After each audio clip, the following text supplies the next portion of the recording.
ሕክምና እየታከምኩ ነው።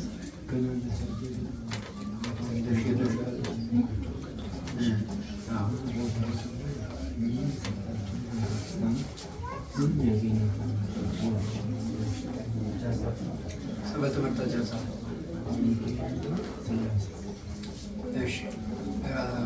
ራስን መሞቃቀሱ ማድረግ፣ ውበት ማብዛት፣ ሀሳብ ማብዛትን፣ ከፍቅር ማለት ማንዛቃት፣ ትከሻ ላይ መክበድ፣ ሰውነትን ማፋጠቅ፣ ትከሻ ላይ መክበድ። ይህ የሚታየ ዛሩ ላይ መለስና ጸጉር፣ ሻሽ፣ ጸጉርና ኮፍያ ተወልዶ የተደረገድግም አከታትሎ የተደረገድግም ተወግደውለታል ይላል።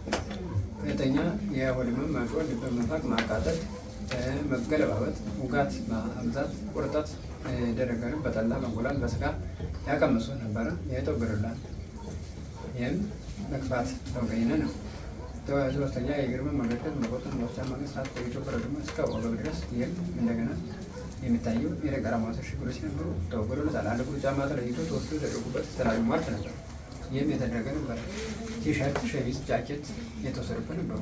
እነኛም የተወሰዱበት ሰላቢ ሟርት ነበሩ የተደረገባቸው። በእጅ ሰላምታ በማለት ይህም እንደዚሁ ተወስዶ ባህል በእጅህ ገንዘብ ላይ እንዳይኖር አሲድ ሊሆንብህ ገንዘብ እንዳታገኝ አግኝተህ እንዳይበረከትልህ እንዳትኩን የሚያደርግ ነበር።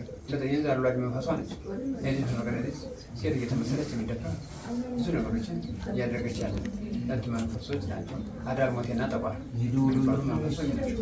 እነዚህ አሁን ይቺ የዛሩ መንፈሷ አሁንም አለች፣ አልወጣችም። ሌላው ወጥቶላቸው እያንዳንዱ ወጥተዋል። ይቺ የዛሩ መንፈሷ አለች። አሁን ይህ የኩላሊት ጠጠሩ አዎ አለ ይታያል። ጠጠር ኢንፌክሽን አለ። ያ ነገሮች እንትኖች እያለ ነው